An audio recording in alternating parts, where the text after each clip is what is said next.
само два збора предходно. По глобална мобилизација во борбата за против климатските промени почнува да се случува од 1992 година. Тогашниот UN самит одржан во Рио.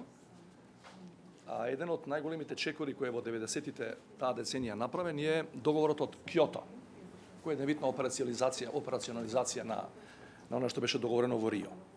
Меѓутоа, долги години, па вклучително и во 90-тите или деценијата подоцна, големите држави кои се практично и најзаслужни во наводници за ова што денес го имаме на полето на климатските промени, бидејќи се најголеми загадувачи, а најмалку придонесуваат сразмерно на нивното богатство, беа задржани само на реторичко ниво.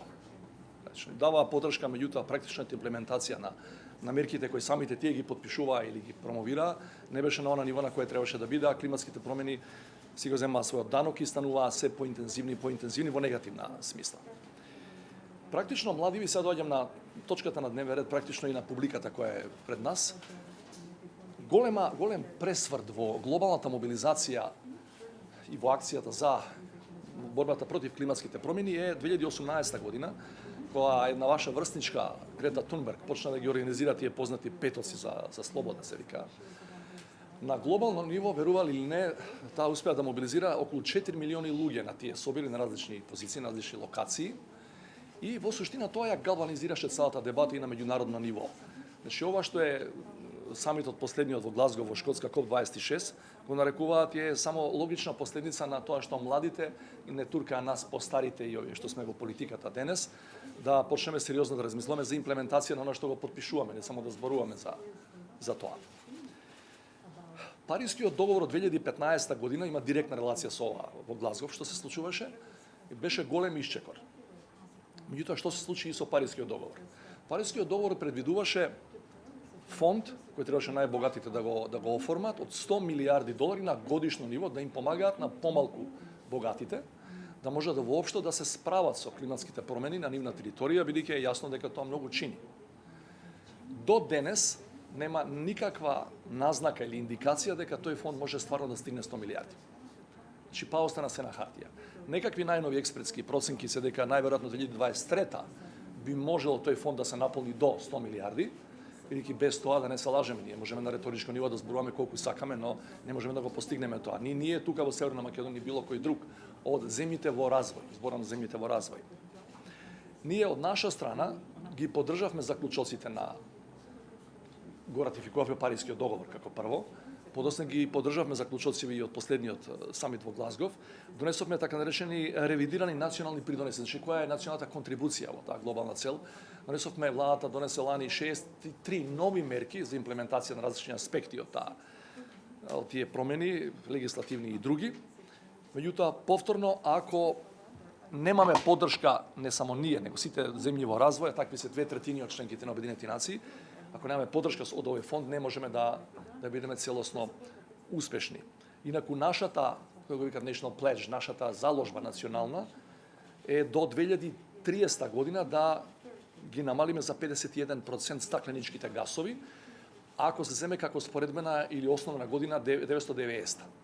Во реториката на UN тоа се нарекува во прединдустријскиот развој, меѓутоа од 90 до 2030 ние како национален пледж или заложба треба да намалиме за 51% од стакленичките гасови. Повторувам, без тоа, без таа поддршка од надвор, од најбогатите, кои си најголеми полутери, не можеме да го постигнеме. Наспроти нашата добра волја која е и на ниво на документ. Накусо да кажам што јас направив во рамките на мојот мандат во оваа сфера и во сферата на аерозагадувањето. Значи, за прв пат во историјата на државата, на еден значаен орган кој е предвиден и со уставот, наречен Совет за безбедност, беше поставена точка на дневен ред за аерозагадувањето. За прв пат на Советот за безбедност, во кој членуваат министри за внатрешни, за одбрана и така натаму, и се бави со прашање од одбраната и безбедноста, за прв пат повикав представници од невладините здруженија, кои се во сферата на екологијата, да на таа седница, инаку тие седници се секој пат затворени за јавност, бидејќи таква е природата на работата, такви се прашањата кои ги дискутираме, и да кажат што имаат да кажат критика на државните органи и да се спротистават на неколку други представници од државни органи кои јас можам да ги повикувам и надвор од редовниот состав. Например, министерот за екологија, заменикот министер за екологија, државниот инспекторат за човекова средина и така натаму и така натаму. Тоа беше прилично интересна дебата. Значи на прв пат на највисоко државно ниво им дадовме шанса на еколошките здруженија да кажат ова не е добро. Ние предлагаме вака и вака и тие после тоа одржаа посебна пресконференција пред кабинетот во која поприлично не искритикуваа, да кажем, повеќе или помалку сите нас од државното раководство. Втора работа која направи во првиот месец од мојот мандат е од време на време секоја држава има стратегија за одбрана, се нарекува. Таа стратегија последна за одбрана бе правена неколку години наназад, тоа се стратешки документи, се работат со години и години. И таа стратегија за одбрана е правена некаде 2-3 години пред почната да се прави, пред ја да дојдам во мандат. Меѓутоа таму забележав дека нема ништо за еколошката безбедност, кој е многу значаен сегмент во севкупниот комплекс наречен безбедност и одбрана. Ја вратив назад на доработка и се имаме цел пасус во кој и во сферата на одбраната и безбедноста, значи и Министерството за одбрана ќе го има тоа како една од главните заложби во тој сегмент, за да се знае дека еколошката безбедност треба да биде on par или треба да биде во исто време паралелно наша загриженост, како и да е било која друга економска, енергетска безбедност или класична традиционална безбедност. Накусо, со тоа нема да должам уште многу, да ви кажам, се има тука пар проблеми, освен ова што богативе не даваат пари за сиромаштиве, малце да можеме да го менаџираме тој проблем кој е глобален. Ние немаме, вашата тема е консензус за оваа работа. Јас мислам дека на глобално ниво ние немаме проблем толку со консензус околу свеста дека ова постои. Имаме проблем што немаме консензус за имплементација на тоа што постои. И тука имаме стварно голем проблем. Не е само затоа што големите не даваат толку средства и ресурси колку што треба, според документите кои самите ги потпишале, туку генерално овие глобални конспирации поприлично ја поткопуваат таа заедничка свест дека климатските промени се нешто што е многу сериозно и што треба што побрзо да го адресираме. Таков проблем имаме на национално ниво, ќе кажам 2-3 бројки од едно последно истражување кое ги правевме. Да се задржам на КОП-26 пред да одам према бројките. Значи КОП-26 вели се задржуваме на главната заложба од Париз 2015 до 2050 да не дозволиме зголемување на глобалната температура поише од 1,5 степен. Меѓутоа во делот на фондовите повторно е еден way го вика така, еден матен политички речник кој не знам колку ќе биде лесен за имплементација. Значи ние велиме да, тоа го сакаме, ама дали ќе можеме да го имплементираме бидејќи без ресурси тоа не бива таа работа.